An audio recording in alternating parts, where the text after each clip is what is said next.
गोरखपुर नाम का एक गांव हुआ करता था। उस गांव में ज्यादा लोग नहीं रहते थे। उस गांव में एक गर्भवती विधवा औरत रहती थी। उस औरत का नाम कमला था। कमला अपने घर में अकेली रहती थी। उसके पति की सारी जायदाद उसके नाम हो गई थी, पर सभी गांव वाले उस औरत को मनहूस औरत समझा करते थे और सभी उससे नफरत किया करते थे। एक बार कमला राशन की दुकान पर खाने का सामान खरीदने जाती है। भैया जी, जरा 1 किलो दाल चावल देना। अरे हाय हाय हाय हाय हाय! अरे मनहूस औरत, मेरी दुकान में अपशुगन करवाने आ गई क्या? हैं? चल जा यहाँ से, मैं कुछ नहीं देने वाला हूँ तुझे। भाग भाग यहाँ से, चल जा, निकल। भैया जी, ऐसा मत कहिए, मैं गर्भवती हूँ, मुझे खाने की बहुत जरूरत है, मुझे खाना दे दीजिए। दुकानदार कमला को वहां से धक्के मारकर भगा देता है। तभी कमला रोते रोते उस गांव के किन्नरों के इलाके में आ जाती है। गांव वाले किन्नरों को उसी इलाके में रखा करते थे, क्योंकि वो लोग किन्नरों को पसंद नहीं करते थे और उनके इलाके में रहने से मना करते थे। तो किन्नरों ने उसी गांव में अपना एक इलाका बना लिया था। जब किन्नर लोग देखते हैं कि एक गर्भवती महिला रोते रोते उनके इलाके में आ गई है, तो सारे किन्नर कमला के पास जाकर उसका हाल पूछने लगते हैं। क्या हुआ बहन, तुम्हारी गर्भवती अवस्था में इतनी बुरी हालत कैसे? तुम रो क्यों रही हो? तुम डरो मत, हम तुम्हें कोई नुकसान नहीं पहुंचाएंगे। तुम शांत होकर सब बताओ कि हुआ क्या है। मैं कमला हूँ, मैं गांव के दूसरे इलाके से आई हूँ। 2 महीने पहले ही मेरे पति की मौत हुई है। मुझे गांव के लोग मनहूस मानते हैं, क्योंकि मैं विधवा हूँ और गर्भवती भी। वहाँ के लोग मुझे खाने के लिए कुछ बेचने के लिए भी तैयार नहीं, जिससे मेरा गुजारा नहीं हो रहा था। कोई बात नहीं कमला, हम तुम्हारा ख्याल रखेंगे। किन्नर लोग कमला को एक खाली घर में रहने के लिए जगह दे देते हैं और उसकी देखभाल भी करते हैं। कुछ ही महीने बाद कमला अपने बच्चे को जन्म देती है, पर अफसोस, कमला बच्चे को जन्म देते ही अपनी जान गंवा देती है। जब सब किन्नर बच्चे को देखते हैं तो बहुत खुश हो जाते हैं, क्योंकि वो बच्चा भी किन्नर ही था। कमला ने एक किन्नर बच्चे को जन्म दिया था। अब इस बच्चे की देखभाल कौन करेगा? हम तो इस बच्चे को गांव के दूसरे इलाके में भी नहीं भेज सकते। और तो क्या हुआ, इस बच्चे की माँ नहीं रही तो हम इसे पालेंगे। अब ये हमारे इलाके में रहेगा, हमारे साथ रहेगा। फिर वो किन्नर उस किन्नर बच्चे को गोद ले लेते हैं, उसका नामकरण कराते हैं। उस किन्नर बच्चे का नाम शक्ति रखा जाता है। देखते ही देखते शक्ति बड़ी होने लगती है। उसके रंग रूप बहुत सुंदर थे। वो बहुत सुंदर किन्नर दिखती है।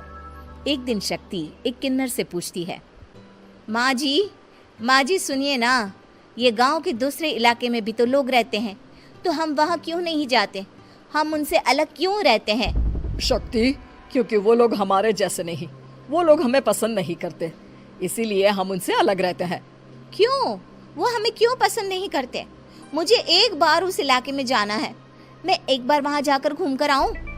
शक्ति, खबरदार, जो तू उस इलाके में कभी भी गई तो अपनी जान नहीं गंवाना चाहती तो उस इलाके में कभी कदम भी नहीं रखेगी, समझी?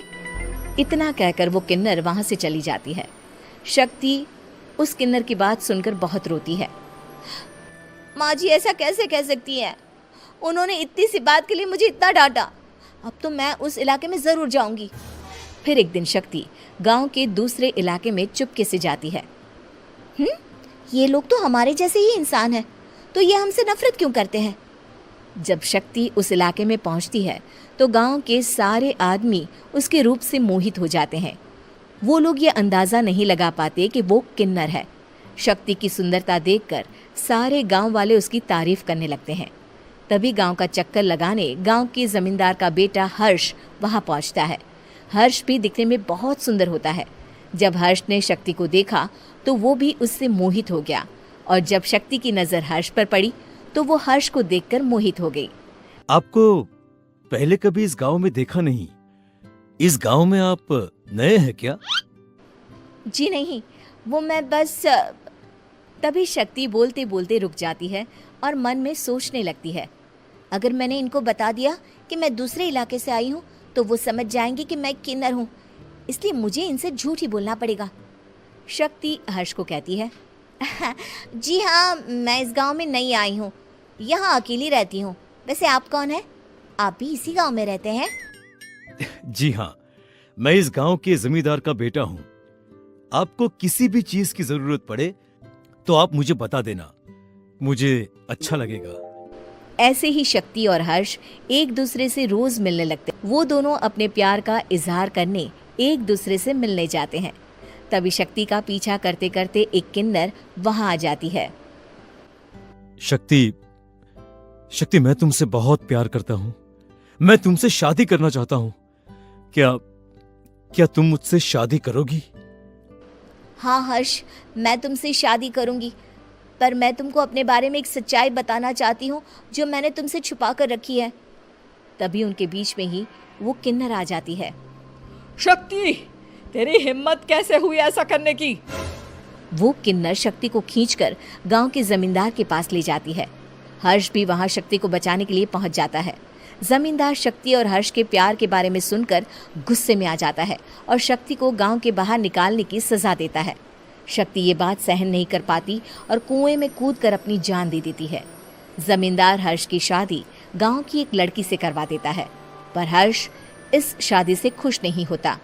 शक्ति अपना बदला लेने के लिए मरने के बाद किन्नर चुड़ैल बन जाती है। अब मैं इन गाँव वालों को नहीं छोड़ूंगी, अब इनसे मैं अपने प्यार का बदला लूंगी।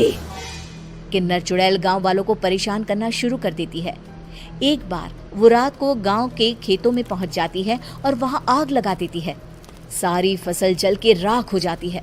जब एक आदमी रात को उठकर देखता है कि खेत में आग लग गई है तो वो वहां पहुंच जाता है।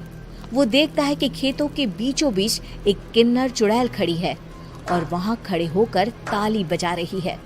गांव वाला किन्नर चुड़ैल को देखकर बेहोश हो जाता है। जब सुबह उस आदमी को होश आता है तो वो सीधा जमींदार के पास जाता है। अरे जमींदार साहब, अरे वो किन्नर चुड़ैल ने मेरी सारी फसल जला दी। अब मैं क्या करूंगा?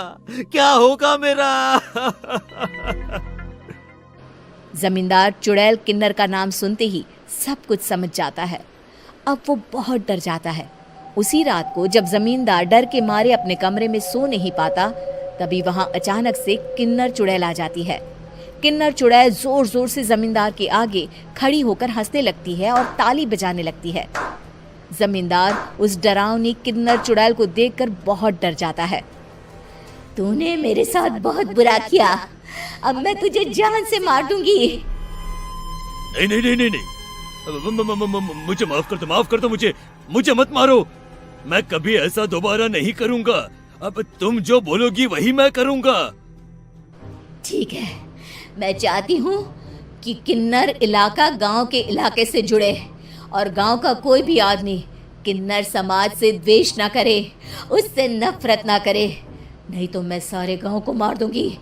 और तुम गांव में एक नया कानून बनाओ कि अगर किसी ने भी किन्नर समाज को हानि पहुंचाने की कोशिश भी करी या इनसे भेदभाव करने की भी कोशिश करी तो उनको कड़ी से कड़ी सजा मिलेगी। हाँ हाँ हाँ हाँ, मैं ऐसा ही करूंगा।